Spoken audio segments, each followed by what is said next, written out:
Let's face it, Road Rash is never coming back. EA murdered that series years ago, with the last release being the fairly okay Road Rash Jailbreak in 1999 for the PS1 and its Game Boy Advance counterpart in 2003. 12 years is a long time for a series to re-emerge, and even though there was a failed fundraising campaign by former developers of the original Road Rash a couple of years ago for an unofficial reboot, I think it's safe to say that Road Rash is dead. Dead.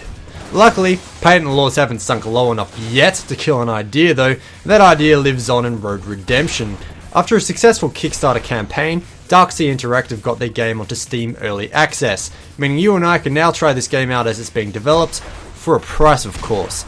Now, I won't hold against the developers the fact that they ignored my email requesting a review copy, which was brilliantly written I should add, easily my best work, but the $20 asking price is a bit steep for a work in progress.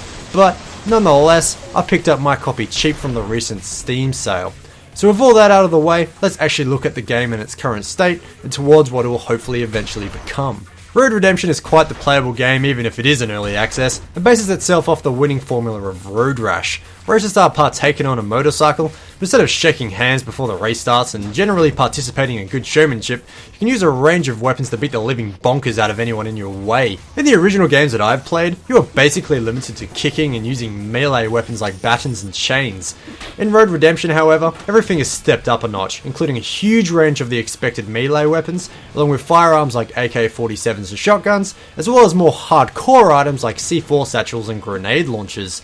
Not only are there the standard races that filled Road Redemption predecessors too, but extra modes are included. One will have you taking out a certain number of enemies before the timer runs out, while another requires you to gain a certain notoriety of police attention, referencing a GTA-like star system. On top of all that, certain situations will be introduced to keep things interesting, like a weather report claiming that it will be cloudy, with a chance of cars falling out of the goddamn sky. Currently there's also support for split-screen multiplayer for up to 4 players, and online play is planned. The split screen might not be that practical on a PC, but they are close to a stretch goal of having it on the Xbox Live Arcade, where it would be right at home I'm sure. Road Redemption supports both keyboard and mouse controls as well as an Xbox 360 gamepad, the latter which I used for this review. I had no problems at all controlling the protagonist with it, and the control of the bike feels fluid enough. There is a bit of a gap in between when you push the attack button and when your character actually does though, and it would be nice if this is sped up a bit for the final release. Everything is connected by 2 upgrade systems, one temporary and one permanent. You earn cash as you race, and depending on how well you do, you'll receive more and more that can be put towards temporary perks. These include health boosts and even certain weapons, but can also pay for upgrades like increased damage or the ability to take more damage, whatever you're into. The longer you last in a round, the more experience points you'll earn at the end, which can be used towards upgrades that are permanent.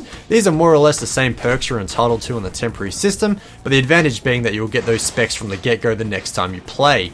The thing is, Road Redemption is played in a very arcadey sort of way. There is an end level, but unless you put down the experience points to start later, when it's game over you'll go straight to where you began. Over that, each level is procedurally generated, and what type of mode you'll play, mixed with any other variables like the raining cars, is completely random. This is great for keeping the game fresh as it will be different every time you play, but it'll also mean that sometimes you'll hit a dud level early on. For example, there have been a few rounds where I have landed the assassination levels first up, and the assassinatees are some of the stronger enemies which take lots of whacking to dispose of. The weapons you start off with are random too, so you could be stuck with a shitty piece of pipe when ideally you'd want the shotgun. This doesn't become too much of a problem if it's the first level you play, as you can simply go back to the menu and restart, but when it pops up as a second or third level but matches the difficulty of something from level 8 or 9 and beyond, it feels unfair. Otherwise, the game's difficulty curve behaves itself most of the time, with the later levels getting quite tough like they should. It is an early access after all, so these are things that can still be fixed. And while I'm on that tangent, here are a few other things that I think should also be fixed. For one, don't choose the experimental graphics setting called Fantastic unless you like seeing the game running like shit. It's called experimental mode for a reason. While using it, the frame rate continuously dropped and the game crashed on me multiple times, while it never did on the best setting below. To be honest, it didn't look all that much better anyway, so I would avoid it unless you want to progress 8 levels like I did, only for the game to crash and lose all those sweet experience points. The AI also needs a bit of work, as sometimes the civilian cars driving around behave weirdly as they drive off the road. The enemy AI will also crowd you too sometimes, and can make the game very unfair very quickly when you have 3 different dudes simultaneously whacking you out of nowhere. The generated environments can cause havoc too, with myself having been trapped in Geometry multiple times, and sometimes being completely stopped and blocked by rogue objects. Luckily the dev team are regularly releasing updates and patches though, so these problems might be gone by the time you're watching this, as I presume this video will be here until the sun explodes and all of Google's servers melt.